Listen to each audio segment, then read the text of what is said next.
എല്ലാവർക്കും ഇന്നത്തെ റീഡിങ്ങിലേക്ക് സ്വാഗതം. ഇന്ന് നമ്മൾ നോക്കാൻ പോകുന്നത്, നിങ്ങളിപ്പോൾ നോ കോണ്ടാക്ട് സിറ്റുവേഷനിലാണെങ്കിൽ ആ പേഴ്സൺ നിങ്ങളെ എങ്ങനെ കാണുന്നു, അല്ലെങ്കിൽ ആ പേഴ്സൻ്റെ മനസ്സിൽ നിങ്ങൾ ആരാണ്, ഇപ്പോൾ ആ പേഴ്സൻ്റെ മനസ്സിൽ എന്താണ് എന്നാണ് നമ്മളിന്ന് നോക്കാൻ പോകുന്നത്. അതായത് ആ പേഴ്സൺ നിങ്ങളെ എങ്ങനെ കാണുന്നു എന്നും നമ്മൾ നോക്കുന്നുണ്ട്. അതായത് ആ പേഴ്സൻ്റെ മനസ്സിൽ നിങ്ങൾ ആരാണ് എന്നും നമ്മൾ നോക്കുന്നുണ്ട്. അതുപോലെ ആ പേഴ്സൻ്റെ മനസ്സിൽ എന്താണ് എന്നും നമ്മളിന്ന് നോക്കുന്നുണ്ട്. അതായത് ഇപ്പോൾ ആ പേഴ്സൻ്റെ മനസ്സിൽ എന്താണ് എന്നും നമ്മളിന്ന് നോക്കുന്നുണ്ട്. എനിക്കിവിടെ ലഭിക്കുന്ന മെസ്സേജസ് എല്ലാം ഞാൻ നിങ്ങളോട് പറയാം. ഇതിൽ നിങ്ങൾക്ക് റെസനേറ്റ് ആവുന്നത് എന്താണോ അത് മാത്രം നിങ്ങൾ എടുക്കുക. റീഡിംഗ് സ്റ്റാർട്ട് ചെയ്യുന്നതിന് മുമ്പ് നിങ്ങൾക്ക് ഈ റീഡിംഗ് ഇഷ്ടമാവുകയാണെങ്കിൽ, ഇതുപോലുള്ള റീഡിങ്സ് ഇനിയും കാണുന്നുണ്ടെങ്കിൽ ഈ ചാനൽ സപ്പോർട്ട് ചെയ്യുക. നിങ്ങളുടെ സപ്പോർട്ടാണ് എൻ്റെ മോട്ടിവേഷൻ. അതുകൊണ്ടാണ് നിങ്ങൾക്ക് ഈ റീഡിംഗ് ഇഷ്ടമാവുകയാണെങ്കിൽ ഈ ചാനലിലെ മറ്റു വീഡിയോസും ഒന്ന് കണ്ടു നോക്കുക. ഇഷ്ടമാവുകയാണെങ്കിൽ സബ്സ്ക്രൈബ് ചെയ്യുക. ഈ റീഡിംഗ് കാണുന്ന എല്ലാവർക്കും നന്ദി. നമുക്ക് വേഗം തന്നെ ഇന്നത്തെ റീഡിങ്ങിലേക്ക് കിടക്കാം. ആ പേഴ്സൻ്റെ കറണ്ട് എനർജി നോക്കുമ്പോൾ എനിക്കിവിടെ മനസ്സിലാകുന്നത്, ആ പേഴ്സൺ ഇപ്പോൾ ഒരു വളരെ ഒപ്റ്റിമിസ്റ്റിക്കായിട്ട് ചിന്തിക്കുന്ന ഒരു എനർജി അല്ല എനിക്കിവിടെ ലഭിക്കുന്നത്. മേ ബി ആ പേഴ്സൺ എന്തെങ്കിലും വിഷമം ഉണ്ടായിരിക്കാം, അല്ലെങ്കിൽ എന്തെങ്കിലും ദേഷ്യം ഉണ്ടായിരിക്കാം എന്നാണ് എനിക്കിവിടെ മനസ്സിലാകുന്നത്.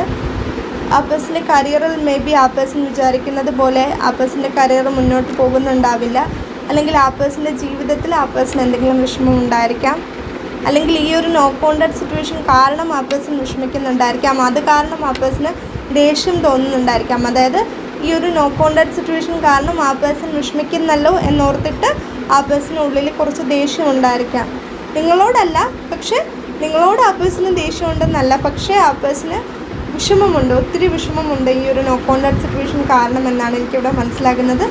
അതുകൊണ്ട് തന്നെ ആ പേഴ്സണ് കുറച്ച് ദേഷ്യവുമുണ്ട്. നിങ്ങളോട് ആ പേഴ്സണ് ദേഷ്യമുണ്ടെന്നല്ല, പക്ഷേ ആ പേഴ്സൻ്റെ എനർജിയിൽ നിന്ന് എനിക്കിവിടെ മനസ്സിലാകുന്നത് ആ പേഴ്സൺ ഇപ്പോൾ എന്തോ ഒരു ദേഷ്യമുണ്ട്, അല്ലെങ്കിൽ എന്തോ ഒരു വിഷമമുണ്ട് എന്നാണ് എനിക്കിവിടെ മനസ്സിലാകുന്നത്.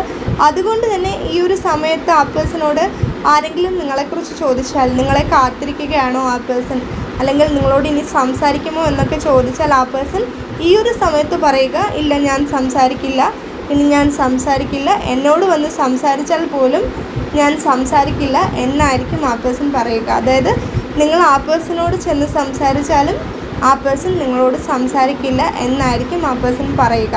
പക്ഷേ ആ പേഴ്സൻ്റെ എനർജി അങ്ങനെയാണ്, ഇപ്പോൾ ആ പേഴ്സൻ്റെ എനർജി അങ്ങനെയാണ്. അതുകൊണ്ടാണ് എന്ന് വിചാരിച്ചിട്ട് ആ പേഴ്സണ് നിങ്ങളോട് സംസാരിക്കാൻ ആഗ്രഹമില്ല, അല്ലെങ്കിൽ നിങ്ങളോട് മിണ്ടില്ല എന്നല്ല. ഈ ഒരു സമയത്ത് ആ പേഴ്സൺ എന്തോ ഒരു വിഷമമുണ്ട്.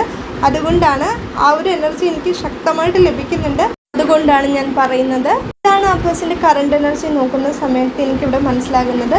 ഇനി നമുക്ക് നോക്കാം ആ പേഴ്സൺ നിങ്ങളെ എങ്ങനെ കാണുന്നു, അതായത് ആ പേഴ്സൻ്റെ മനസ്സിൽ നിങ്ങൾ ആരാണ് എന്ന് നമുക്ക് നോക്കാം. എനിക്കിവിടെ മനസ്സിലാകുന്നത്, ഞാൻ പറഞ്ഞിരുന്നല്ലോ, ആ പേഴ്സൻ്റെ കറണ്ട് എനർജിയിൽ നോക്കിയ സമയത്ത് എനിക്കിവിടെ മനസ്സിലായത്, നിങ്ങൾ ആ പേഴ്സണോട് വന്ന് സംസാരിക്കുകയാണെങ്കിൽ കൂടി ആ പേഴ്സൺ നിങ്ങളോട് സംസാരിക്കില്ല എന്നായിരിക്കും ആ പേഴ്സൺ പറയുന്നുണ്ടാവുക, അല്ലെങ്കിൽ ആ പേഴ്സൺ അങ്ങനെയായിരിക്കും വിചാരിക്കുന്നുണ്ടാവുക എന്ന് ഞാൻ പറഞ്ഞിരുന്നല്ലോ. പക്ഷേ ആ പേഴ്സൺ അങ്ങനെ പറയുന്നുണ്ടെങ്കിൽ കൂടി, അല്ലെങ്കിൽ ആ പേഴ്സൺ അങ്ങനെ ചിന്തിക്കുന്നുണ്ടെങ്കിൽ കൂടി, ആ പേഴ്സൻ്റെ മനസ്സിലെ ആഗ്രഹം എന്താണെന്ന് വെച്ചാൽ നിങ്ങളോട് സംസാരിക്കണമെന്നാണ്. നിങ്ങളോട് വന്ന് ആ പേഴ്സൻ്റെ ഇഷ്ടം തുറന്ന് പറയണം, അല്ലെങ്കിൽ ആ പേഴ്സൺ ഇപ്പോഴും നിങ്ങളെ സ്നേഹിക്കുന്നുണ്ടെന്ന് നിങ്ങളോട് പറയണമെന്ന് തന്നെയാണ് ആ പേഴ്സൺ ആഗ്രഹിക്കുന്നത്. അതായത് ആ പേഴ്സൻ്റെ ഫാമിലിയെ ആ പേഴ്സൺ എത്രത്തോളം സ്നേഹിക്കുന്നുണ്ടോ അതേ ഒരു പ്രാധാന്യം നിങ്ങൾക്ക് നൽകുന്നുണ്ട്, അത്രത്തോളം നിങ്ങളെ സ്നേഹിക്കുന്നുണ്ട് എന്നുള്ള കാര്യം നിങ്ങളോട് പറയണമെന്നൊക്കെ ആ പേഴ്സൺ ആഗ്രഹിക്കുന്നുണ്ട്. പക്ഷേ എന്തുകൊണ്ടോ ആ പേഴ്സണ് നിങ്ങളോടത് പറയാൻ സാധിക്കുന്നില്ല. മേ ബി ആ പേഴ്സൺ വിചാരിക്കുന്നത് ആ പേഴ്സൺ പറയാതെ തന്നെ നിങ്ങൾക്ക് അറിയാവുന്ന കാര്യമാണ് ആ പേഴ്സൺ എത്രമാത്രമാണ് നിങ്ങളെ സ്നേഹിക്കുന്നത്, നിങ്ങൾക്ക് എത്രത്തോളം പ്രാധാന്യം ആ പേഴ്സൻ്റെ ജീവിതത്തിൽ നൽകുന്നുണ്ട് എന്നുള്ള കാര്യം ആ പേഴ്സൺ പറയാതെ തന്നെ നിങ്ങൾക്കറിയാമെന്ന് ആ പേഴ്സൺ വിശ്വസിക്കുന്നുണ്ട്.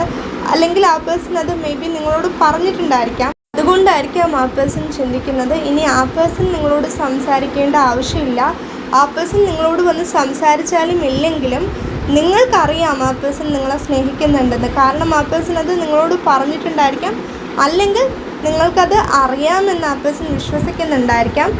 എന്നിട്ടും ആ പേഴ്സൺ ഇത്രത്തോളം നിങ്ങളെ സ്നേഹിക്കുന്നുണ്ട് എന്ന് മനസ്സിലാക്കിയിട്ടും, അതായത് എന്ന് നിങ്ങൾക്ക് അറിയാമായിരുന്നിട്ടും, അതായത് ആ പേഴ്സൺ എത്രത്തോളം പ്രാധാന്യമാണ് നിങ്ങൾക്ക് നൽകുന്നത്, എത്രത്തോളമാണ് ആ പേഴ്സൺ നിങ്ങളെ സ്നേഹിക്കുന്നത് എന്നറിയാമായിരുന്നിട്ടും ഈ ഒരു നോ കോൺടാക്ട് സിറ്റുവേഷൻ സംഭവിച്ചതിന് ശേഷം നിങ്ങൾ ഇതുവരെ ആ പേഴ്സണോടൊന്നും സംസാരിച്ചിട്ടില്ല. അത് കാരണം ആ പേഴ്സണ് വിഷമമുണ്ട്. അത് കാരണമാണ് നിങ്ങൾ ഇനി സംസാരിച്ചാലും ആ പേഴ്സൺ നിങ്ങളോട് സംസാരിക്കില്ല എന്ന് ആ പേഴ്സൺ ചിന്തിക്കുന്നത്. അതായത് ആ ഒരു എനർജി ആ പേഴ്സണുള്ളത്. പക്ഷേ ആ പേഴ്സൻ്റെ മനസ്സ് പറയുന്നത്, അല്ലെങ്കിൽ ആ പേഴ്സൻ്റെ മനസ്സിൽ ആ പേഴ്സന് ആഗ്രഹമുള്ളത് എന്താണെന്ന് വെച്ചാൽ നിങ്ങളോട് സംസാരിക്കണം എന്ന് തന്നെയാണ്. ഒരു പുതിയ തുടക്കം നിങ്ങളുടെ റിലേഷൻഷിപ്പിൽ ഉണ്ടാവണമെന്ന് തന്നെയാണ്. പക്ഷേ എന്തുകൊണ്ടോ ആ പേഴ്സണ് നിങ്ങളോട് വന്ന് സംസാരിക്കാൻ സാധിക്കുന്നില്ല.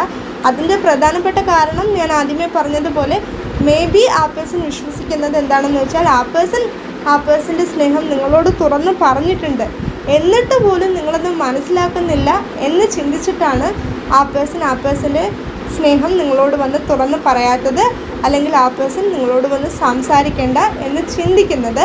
പക്ഷെ ശരിക്കും പറഞ്ഞാൽ ആ പേഴ്സണ് നിങ്ങളോട് സംസാരിക്കണമെന്ന് ആഗ്രഹമുണ്ട് എന്ന് തന്നെയാണ് എനിക്കിവിടെ മനസ്സിലാകുന്നത്.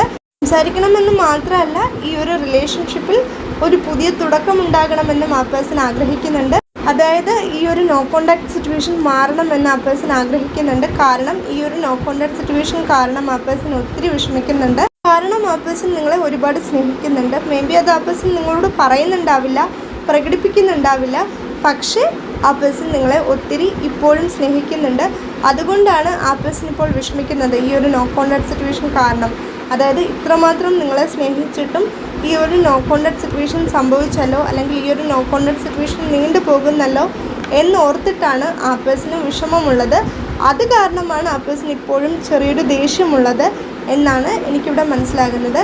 ഇനി എത്ര ദേഷ്യമുണ്ടെങ്കിലും വിഷമമുണ്ടെങ്കിലും ആ പേഴ്സൺ ഇപ്പോഴും നിങ്ങളോട് സംസാരിക്കാൻ ആഗ്രഹിക്കുന്നുണ്ട്. ആ പേഴ്സൻ്റെ മനസ്സിൽ ആ പേഴ്സൺ അത് ആഗ്രഹിക്കുന്നുണ്ട് എന്നാണ് എനിക്കിവിടെ മനസ്സിലാകുന്നത്.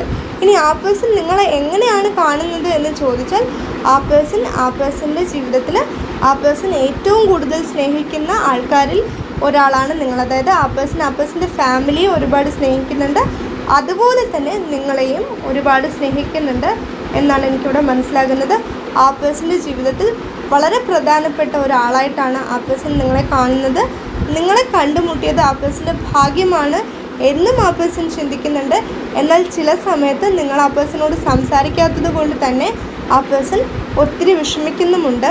ഇപ്പോഴും ആ പേഴ്സൺ വിഷമിക്കുന്നുണ്ട് എന്നാണ് എനിക്കിവിടെ മനസ്സിലാകുന്നത്. ആ ഒരു മെസ്സേജാണ് എനിക്കിവിടെ ലഭിക്കുന്നത്. അതുകൊണ്ടാണ് ഞാൻ പറയുന്നത്. പേഴ്സൺ നിങ്ങളെ എങ്ങനെ കാണുന്നു, അല്ലെങ്കിൽ ആ പേഴ്സൻ്റെ മനസ്സിൽ ആരാണ് നിങ്ങൾ എന്നാണ് നമ്മൾ നോക്കിയതെങ്കിൽ കൂടി എനിക്കിവിടെ കൂടുതലായിട്ടും മനസ്സിലായത് ആ പേഴ്സൻ്റെ ഫീലിങ്സ് ആണ്. അതായത് ആ പേഴ്സൺ ഇതെല്ലാം നിങ്ങളോട് തുറന്ന് പറയാൻ ആഗ്രഹിക്കുന്നുണ്ടായിരിക്കാം. ആ പേഴ്സൻ്റെ സ്നേഹം, ആ പേഴ്സൻ്റെ വിഷമം, ആ പേഴ്സൻ്റെ ദേഷ്യം, ഇതെല്ലാം നിങ്ങളോട് തുറന്ന് പറയാൻ ആ പേഴ്സൺ ആഗ്രഹിക്കുന്നുണ്ടായിരിക്കാം. അതുകൊണ്ടായിരിക്കാം ആ പേഴ്സൺ നിങ്ങളെ എങ്ങനെ കാണുന്നു, അല്ലെങ്കിൽ ആ പേഴ്സൻ്റെ മനസ്സിൽ നിങ്ങൾ ആരാണ് എന്ന് നോക്കിയതിനേക്കാൾ കൂടുതലായിട്ടും എനിക്കിവിടെ മനസ്സിലായത് ആ പേഴ്സൻ്റെ ഫീലിങ്സ് ആണ്. കാരണം അത് നിങ്ങളോട് പറയാൻ ആ പേഴ്സൺ അത്രമാത്രം ആഗ്രഹിക്കുന്നുണ്ടായിരിക്കാം. അതുകൊണ്ടാണ് ആ ഒരു എനർജി എനിക്കിവിടെ കൂടുതലായിട്ട് ലഭിച്ചത്. അതായത് ഞാൻ നോക്കാൻ പോയത് ആ പേഴ്സൻ്റെ മനസ്സിൽ നിങ്ങൾ ആരാണെന്നാണ്. അതും ഞാൻ പറഞ്ഞു, ആ പേഴ്സൻ്റെ മനസ്സിൽ നിങ്ങൾ ആരാണെന്നും ആ പേഴ്സൺ നിങ്ങൾക്ക് എത്രത്തോളം പ്രാധാന്യം നൽകുന്നുണ്ടെന്നും ഞാൻ പറഞ്ഞുവെങ്കിലും കൂടുതലായിട്ട് എനിക്കിവിടെ ലഭിച്ചത് ആ പേഴ്സൻ്റെ ഫീലിങ്സ് ആണ്. ആ പേഴ്സൺ നിങ്ങളോട് പറയാൻ ആഗ്രഹിക്കുന്ന കാര്യങ്ങളാണ് എന്നാണ് എനിക്കിവിടെ മനസ്സിലാക്കുന്നത്. ആ പേഴ്സൻ്റെ ഫീലിങ്സ് ആണ് എനിക്കിവിടെ കൂടുതലായിട്ടും ലഭിച്ചത്. അതായത് അതുമായിട്ട് ബന്ധപ്പെട്ട മെസ്സേജസ് ആണ് എനിക്ക് ലഭിച്ചതെങ്കിൽ കൂടി ആ പേഴ്സൻ്റെ മനസ്സിൽ നിങ്ങൾ ആരാണെന്നും ഞാൻ പറഞ്ഞു, ആ പേഴ്സൻ്റെ ഫീലിങ്സും ഞാൻ പറഞ്ഞിട്ടുണ്ട്. അതായത് എനിക്കിവിടെ ലഭിച്ച മെസ്സേജസ് എല്ലാം ഞാൻ നിങ്ങളോട് പറഞ്ഞിട്ടുണ്ട്.